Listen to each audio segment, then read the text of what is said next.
Assalamualaikum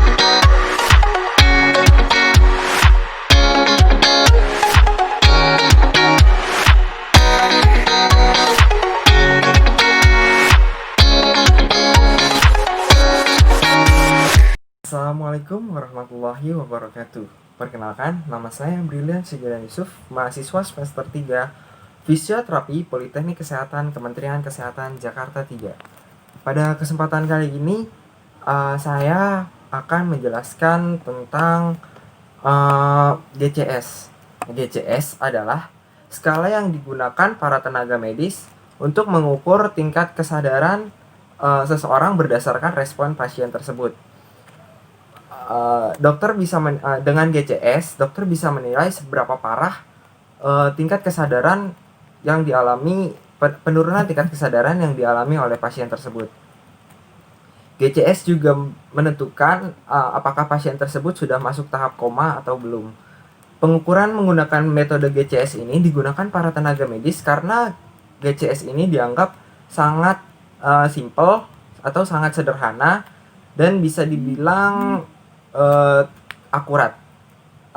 Melihat tingkat kesadaran pasien yang mengalami cedera otak akibat benturan, biasanya juga menggunakan GCS ini. Tingkat kesadaran pasien dinilai dari 3 aspek. Yang pertama yaitu ada aspek visual atau A. Nah, lalu yang kedua ada aspek verbal atau kemampuan berbicara. Lalu yang ketiga ada kemampuan motoriknya. Nah, untuk pengecekan GCS, tingkat somnole, lebih lanjutnya disimak di video berikut ini. Nah, untuk GCS yang pertama, tes GCS yang pertama adalah A atau mata. Nah, pada keadaan nilai 4 itu, skala 4 diberikan kepada pasien yang dapat membuka mata secara spontan. Nah, dilihat dari keadaan pasien saat ini, pasien tidak dapat membuka mata secara spontan, maka kita turunkan skalanya menjadi skala 3. Nah, untuk skala 3 ini kita memberikan rangsang nyeri di arteri supraorbital pasien. Nah, pasien dapat membuka mata lalu tertutup kembali.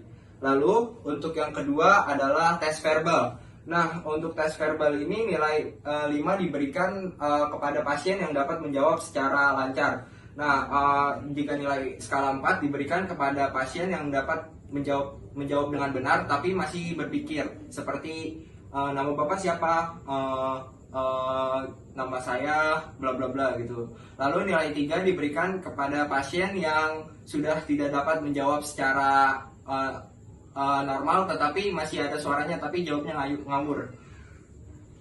Bapak, nama bapak siapa? Nah, pada pasien ini diberikan skala 3. Lalu selanjutnya tes yang ketiga adalah tes motorik. Skala 5 diberikan ketika pasien diberikan rangsangan, dia langsung secara spontan merespon rangsangan itu. Lalu skala 4 diberikan apabila pasien diberi rangsangan, tangannya fleksi. Nah, lalu skala 3 diberikan ketika pasien diberi rangsangan, dia akan melakukan gerakan seperti ini.